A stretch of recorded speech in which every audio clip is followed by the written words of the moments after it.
In this video, I'm putting a gluten-free twist on sabich, a beloved Israeli street food with roots in Iraq, brought to Israel by Iraqi Jewish immigrants in the 1950s. It's traditionally served in pita. Today I'm building it into a hearty bowl with tender baby potatoes, crispy eggplant, hard-boiled eggs, fresh vegetables, and creamy tahini. Hi, I'm Elizabeth. On this channel, we'll start by cooking a meal. At the end, we'll sit down and count the carbs. I'd love for you to join me. Let's get started. Eggplant, a traditional part of sabich, does involve a little bit of prep work, but I think it's worth the effort. Wash your eggplant, or aubergine as the rest of the world calls it. Chop off both ends. Cut into 1-inch slabs. Liberally salt both sides to pull out any bitterness. You don't really need to do this step, but I do it anyway. Let it set for about 15 minutes. Rinse the slabs, then pat dry.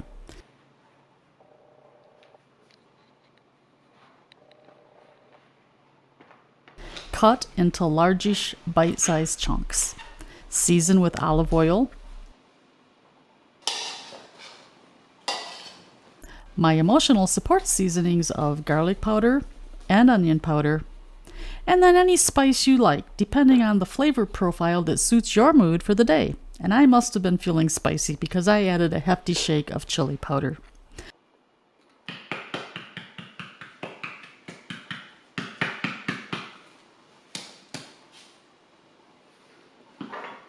Finish with salt and pepper.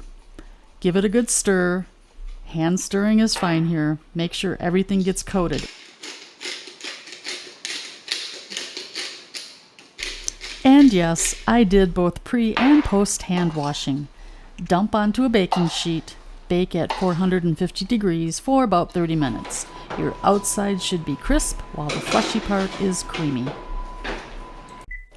I'm making my own tahini sauce. Very easy, and I know exactly what goes into it. You can find amounts in the description. So start with some well-stirred tahini and not tahini sauce. Lemon juice. Olive oil.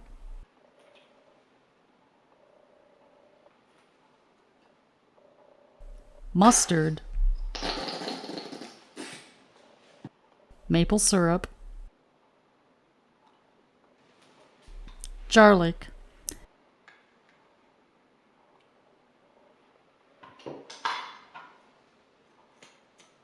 And salt.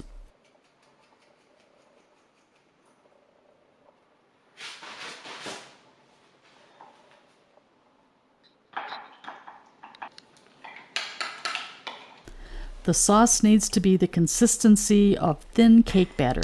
Add a little extra water, a teaspoon at a time, until desired consistency is reached. Give it a taste test.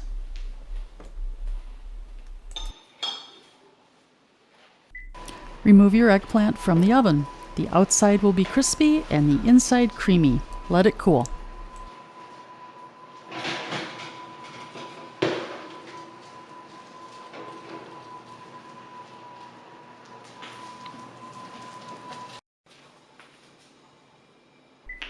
Make a pot of potatoes.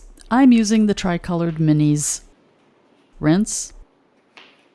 Boil for 12 minutes until tender. Drain and rinse in cold water. Set in fridge until ready to use. Not to worry, I've washed all of my vegetables. I rough peel a cucumber, cut it in half, then half again. Slice into bite-sized pieces. I cut my cherry tomatoes in half. Hard-boiled eggs are a traditional component of sabich. Peel and slice.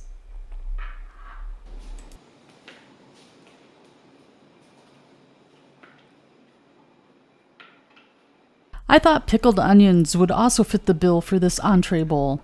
I made my own, and it's well worth the effort. Recipe and YouTube link is in the description. Hummus is also a traditional food found in sabich. You can make your own. but I do have limits. Mine is purchased. I plate these bowls buffet style. Everything is laid out on the countertop. If you are carb counting, then you know exactly how many carbs are sitting in that bowl. Make sure you drizzle with some tahini sauce. This was another dinner winner for my family.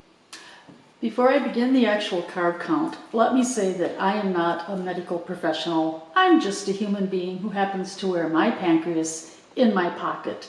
I also happen to have years of living with type 1 diabetes. I was diagnosed in 1964. If you do have a medical question, please consult your diabetic care team. Let's take a look at the carb count for this dish. There will be some math involved, but don't worry, it's not that hard. So the bulk of the carbohydrates in this dish came with the potatoes and a little bit of the hummus. I like hummus, so I gave myself a healthy portion of that.